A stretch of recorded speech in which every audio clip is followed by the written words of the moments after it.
I'll jump right in and ask about net zero skyscrapers. We've seen net zero on a smaller scale, but what are some of the most promising technologies that might enable net zero energy skyscrapers, or do you even think that's an attainable goal or a desirable one? I think with the advancement in technology, we will get there someday. But I think there's also another possibility which we have been looking at is how buildings can work together. And I think that's something that Anthony Wu probably don't like me talking about, that all buildings, all skyscrapers should be the same height. But maybe there's a possibility that if we do design city planning and the new cities, that the buildings could all support a horizontal, well, at least for tropics, to actually support a horizontal solar canopy. Because I think at the end of the day in the tropics, to get sufficient alternative energy is to use solar panels.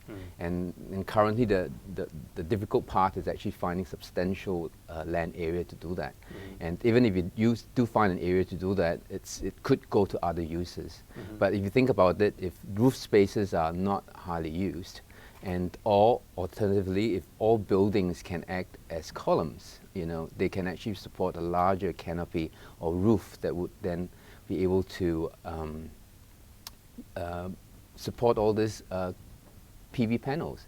So I think there's a lot of potential in looking at scale and from a larger proposition from not just one building, but a collection of buildings towards city planning as well, to fully manipulate high-rise buildings to gain a platform that's not possible on an individual level. So it sounds like you're talking about individual developments pooling their resources, namely Yeah, space. I think you can start with, maybe it has to be larger developments where you have a series of towers.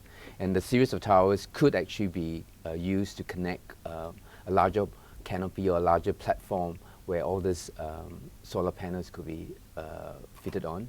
I think the other direction too is that there's a lot of embedded PV cells in glass facades now.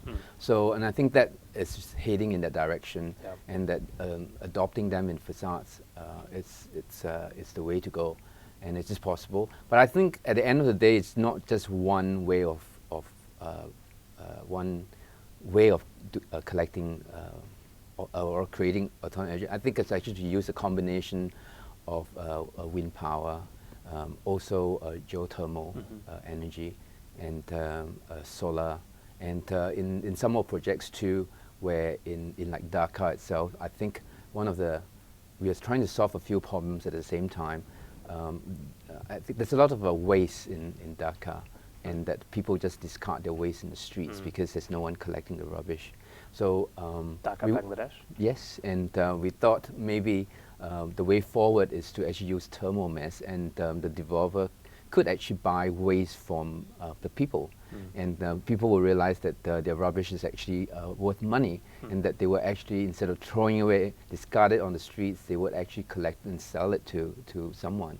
So we may help in the process of cleaning up the environment. So that was one way of thinking about it. So I think it needs to be seen in different contexts. More of a life cycle analysis. Absolutely, yeah. You've sort of started alluding to it, but what would your ideal future city look like? The future city is one that I think needs the people who governs it work with the imaginative people. And at the end of the day, you do need the people to also work with the legislator. And I think it's at the end of the day, is the people management that's going to be the hardest. And I think if you can actually tackle that, instead of everyone having their own desires and own objectives, people need to work collectively. And I think it is very possible to create cities from a clean slate. I think it's possible. But I think the way forward isn't to continue with a two-dimensional master planning where the cities can only grow sideways, but we have to actually think of ways in which we can actually grow it three-dimensionally. I mean, we are obviously in the conference of talking about skyscrapers, and I personally subscribe to the thinking that the only way the city can go is upwards. And at the end of the day is how we can actually make that city livable. And I think that is part of the discussion in this conference.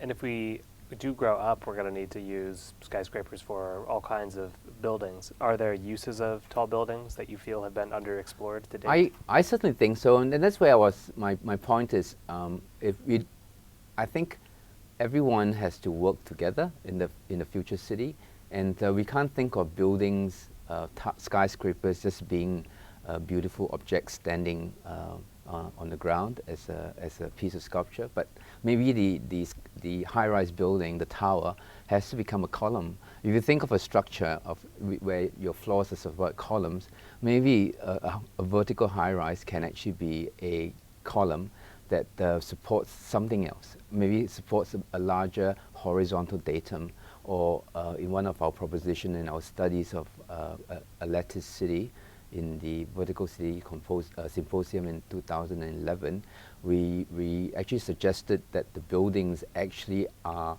not just being buildings themselves, but they actually are the city columns, and they actually support horizontal city conduits where you actually have people movers, you have mixed use, and it also supports a larger horizontal areas where you can use for farming, and you can use for recreation, and the whole, all buildings, whether they are just one level or multiple levels, can be designed as if they are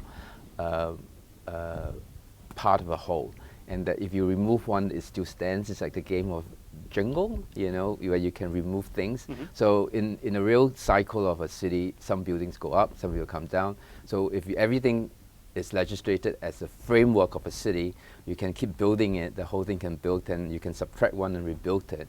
I think it could be where we should start thinking of cities in the future, a more three-dimensional way of conceiving master planning, city planning, rather than just saying it's only on ground.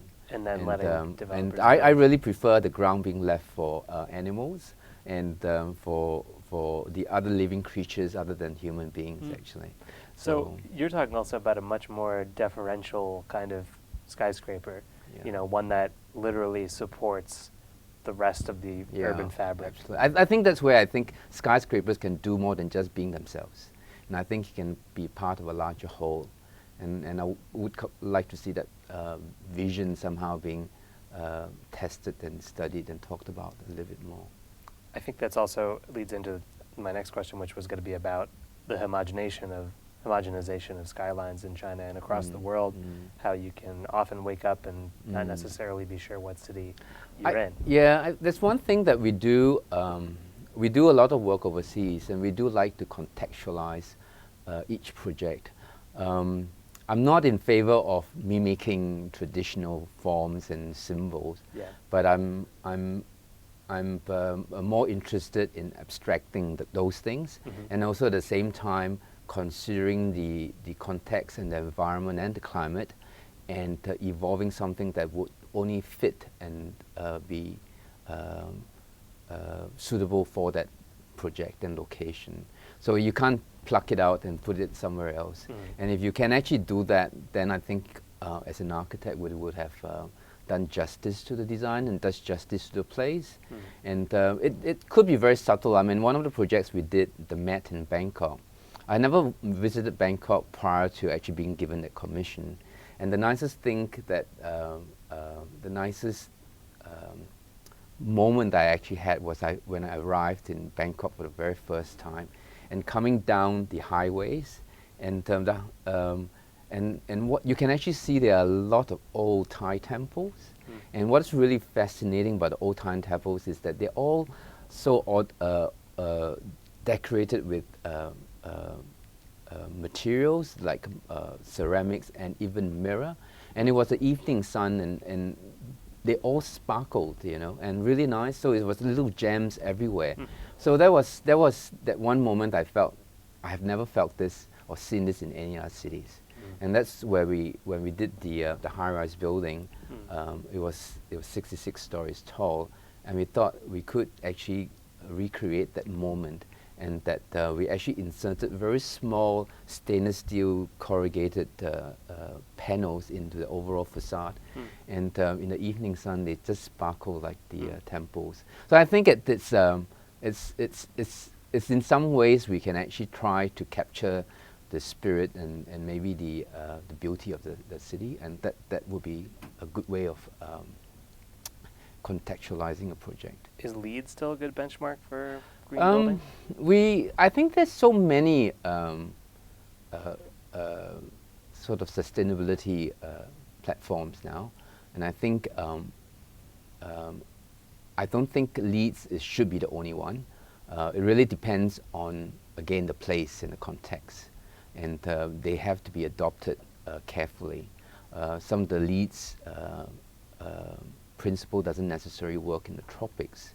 And also one thing for us, we find all these regulatory platforms doesn't actually work for us is because we prefer to design in a passive manner, and that we sometimes actually choose to, like for instance, try to minimize the use of energy by actually not having something, and because you're omitting something, you're actually not evaluated on that. So that's a tricky one, and I think the greatest principle of sustainability is actually to minimize the necessity of energy rather than anything else. Right. So from that point of view, I think the kind of sustainable platform has to be selected carefully. Tell me more about that Sky City idea that you mentioned earlier with skyscrapers acting as individual columns for public space. I think that came about really was during the Vertical City Asia Symposium held in 2011, and I was asked to be a jury member of a student competition among the top university in Europe and Asia. And they were the whole idea was that we needed a paradigm shift of how cities would actually grow or not grow, how we could actually intensify the city. And I think they chose a very alarming target of 100,000 people in 1 square kilometer.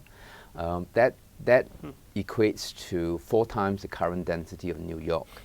And but you think about it, a lot of the cities in Asia is actually doing just that. Like the slums of Mumbai is actually that dense.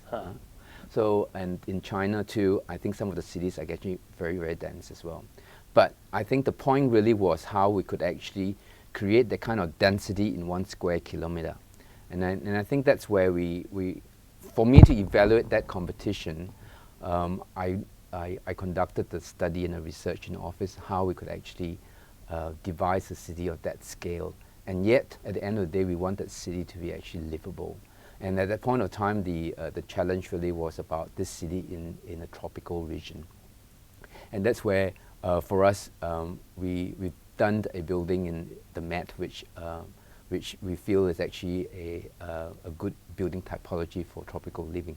So we use that as an example on how we could actually create a very porous building, and then from a porous building we could actually create a very porous city, and how we could actually use that building as I mentioned before as a city column, and use it to actually work up a matrix that actually handle the larger population. So with that one building, we needed about 134 of the building within 1 square kilometer. And then, of course, if you put them all on ground, it would have been jam-packed and there would be no space between it. So that's where we decided the idea of actually using the tall buildings as columns and try to stack them and use them to support horizontal datums that could be for city conduits, it could be for mixed use, it could actually be moving services and things, and then create the whole notion of a matrix that where people not only go up and down the building, but they actually go up using the building. They could move horizontally with the people movers and then go up. So it's like a snake and ladder game on the chessboard, but 3-dimensional. So you actually compose this whole city of city columns and city conduits, and people actually move and live in this matrix this lattice city without having to actually touch ground. And the ground actually lightly touched ground, and the ground level was really reserved for nature, for wildlife and landscape, and the humans only inhabited actually live above. And I think that was something that we thought we needed to really test, and that we created this whole matrix. And at the end of the day, we realized that to create the kind of density, we will be building no taller than the tallest building in the world, Burj Khalifa.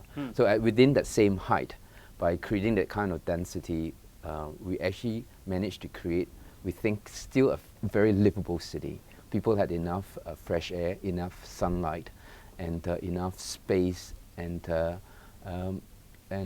enough, at the end of the day, for us, the breathing space required for people. So maybe we've gone as high as we need to go already. Yeah, perhaps so, actually. But I think we need to now think within the technology of the height that we have attained, how we could actually intensify the city, rather than to build tall and taller buildings.